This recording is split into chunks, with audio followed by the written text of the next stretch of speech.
احنف بن قیس رحمت اللہ علیہ ایک دن تلاوت کر رہے تھے، اور تلاوت کرتے کرتے لقد انزلنا الیکم کتابا فیہ ذکرکم، ہم نے کتاب اتاری ہے اس میں تمہارا بھی ذکر ہے۔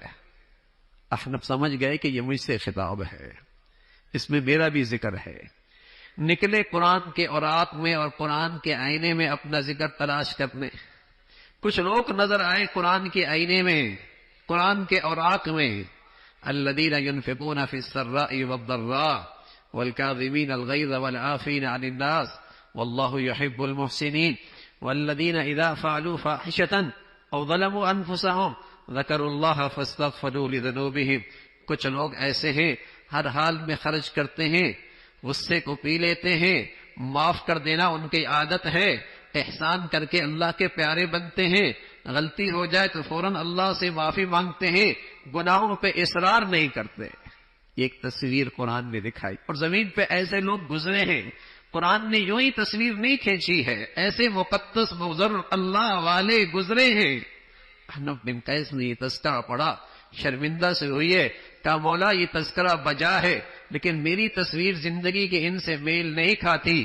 کچھ لوگ اور نظر آئے، عباد الرحمن، اللہ کے نیک بندے ہیں، یمشون علی الارض ہونا، جن کے اندر عاجزی ہے، جن کی گفتار اور جن کی چال میں بڑی عاجزی ہے۔ وَإِذَا خَاطَبَهُمُ الْجَاهِلُونَ قَالُوا سَلَامًا، اگر کوئی آدمی ان سے الجھتا ہے سلام کہہ کر اس سے الگ ہو جاتے ہیں، الجھتے نہیں ہیں۔ والذین یبیتون لربہم سجدا وقیاما، راتیں قیام میں اور سجدے میں گزرتی ہیں، لیکن کسی غلط فہمی کا شکار نہیں ہوتے کہ بزرگی میں آ گئے، بلکہ یوں بھی کہتے ہیں ربنا اصرف عنا عذاب جہنم، اللہ جہنم کے عذاب سے بچا دے، انہا کان غراما، بڑا رسوا کن ہے۔ شرک نہیں کرتے، زنا نہیں کرتے، ناحق قتل نہیں کرتے، جھوٹی گواہی نہیں دیتے، گناہوں کی مجالس میں نہیں جاتے، اپنی نہیں اولاد کے لیے بھی فکر مند رہتے ہیں، اللہ انہیں بھی متقی پرہیزگار بنا دے۔ احنف بن قیس نے جب یہ تصویر دیکھی پھر شرمندگی سی ہوئی، پھر سر جھکایا کہ مولا یہ تصویر بھی بجا ہے لیکن تذکرہ اس میں میرا کوئی نہیں۔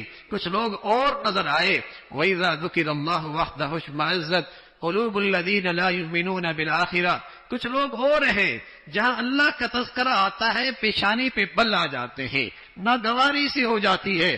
جب غیر کے تذکرے ہوں بڑے حشاش بشاش ہوتے ہیں، منٹوں نہیں سکیں گھنٹوں ان کے تذکرے سننے میں یہ مصروف رہتے ہیں۔ یہ تذکرہ آیا، احنف بن قیس کہنے لگے اللہ میری پناہ، میرا ان لوگوں سے کوئی تعلق نہیں۔ کچھ لوگ اور قرآن کے اوراق میں نظر آئے، ما سلککم فی سقر قالوا لم نک من المصلین، کیوں پڑے ہو جہنم میں؟ کہنے لگے لم نکو من المصلین، نماز نہیں پڑھتے تھے، ضرورت مندوں کو کھلایا نہیں کرتے تھے، بے دینوں کے ساتھ مل کر اہل دین کا مذاق اڑایا کرتے تھے، مرنے کی بات کی زندگی کا یقین ہی کوئی نہیں تھا۔ احنف بن قیس کہنے لگے مولا اللہ کی پناہ، تیری پناہ، میرا ان سے بھی کوئی تعلق نہیں، لیکن قرآن کے اوراق میں اپنی تصویر دیکھنی ہے، قرآن نے جو کہا ہے اس میں تیرا بھی ذکر ہے۔ کچھ لوگ اور نظر آئے، کچھ لوگ اور نظر آئے، وآخرون اعترفوا بذنوبہم خلطوا عملا صالحا وآخر سیئا عسى اللہ ان یتوب علیہم، کچھ ایسی بھی ہیں نیکیاں بھی کرتے ہیں، کچھ غلط بھی ہو جاتا ہے، نیکیاں بھی کرتے ہیں، کچھ غلط بھی ہو جاتا ہے، لیکن اقراری مجرم ہیں، مولا کے سامنے ندامت پیش کرتے ہیں، اپنے گناہوں کا اعتراف کرتے ہیں، مولا سے کہتے ہیں مولا غلط ہو گیا ہے، غلطی ہو گئی لیکن غلط ہو گیا، ندامت اور شرمندگی ہے۔ احنف بن قیس نے جب یہ آیت پڑھی کہنے لگے اللہ میرا ذکر بھی موجود ہے، اس میں میرا ذکر بھی موجود ہے، اور ایسوں کے بارے میں اللہ نے کہا عسى اللہ ان یتوب علیہم، جب تو اللہ کی طرف ندامت لے کے آئے گا اللہ تیری طرف اپنی رحمت لے کے آئے گا، اللہ کریم تیری طرف اپنی رحمت لے کے آئیں گے۔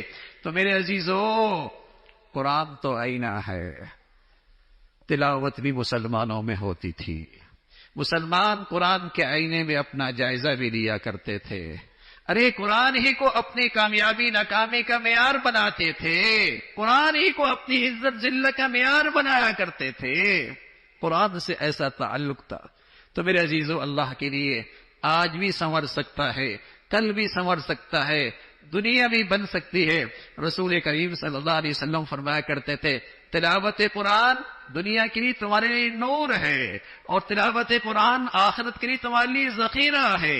اللہ کے نبی فرمانے لگے افضل عبادتی امتی تلاوت القرآن، میری امت کی افضل ترین عبادت تلاوت قرآن ہے۔ تو میرے عزیزو، کیا یہ اچھا ہے اس مختصر سی مجلس میں ہم سب ہی طے کر لیں، اللہ سے مانگ لیں کہ انشاءاللہ اب زندگی بھر تلاوت قرآن کا معمول رہے گا۔ سب فرمائیے نا انشاءاللہ، انشاءاللہ زندگی بھر تلاوت قرآن کا معمول رہے گا۔ کوشش کیجئے فجر سے پہلے وقت مل جائے، فجر کے بعد مل جائے، خدا نخواستہ دن بھر مصروفیت کی وجہ سے وقت نہ ملا، رات سونے سے پہلے صحابہ خود اللہ کے نبی نے روزانہ اپنی تلاوت کا معمول بنا رکھا تھا، اور کبھی اگر دن بھر میں وہ تلاوت کا معمول پورا نہ ہوتا، رات سونے سے پہلے اپنی تلاوت کا معمول بنا لیا کرتے تھے۔ حضرت حسن فرمانے لگے میں اپنی تلاوت کا معمول رات کو کر لیا کرتا تھا۔ حضرت حسین فرمانے لگے رضی اللہ تعالیٰ عنہ میں اپنی تلاوت کے وقت شب رات کے آخری حصے میں کیا کرتا تھا۔ معمول ہوتا تھا کہ تلاوت قرآن کے بغیر دن نہیں مسلمان کا گزرنا، مسلمان کی روحانی غذا ہے، دوا ہے، صحت کا سامان ہے۔ تو میرے عزیزوں، معمول بناؤ، نہ صرف اپنی ذات تک، اپنی گھر کی عورتوں کو بھی اس معمول پہ لے کے آؤ، اپنے بچوں کو بھی اس معمول پہ لے کے آؤ۔ قرآن کی برکتیں زندگی میں دیکھو گے، گھرانوں میں دیکھو گے، آخرت میں لحاظ سے میرے عزیزوں یہ بڑی دولت اور ذخیرہ ہے۔ اللہ ہم سب کو قرآن کی عظمت، تلاوت، عمل کی توفیق نصیب فرمائے۔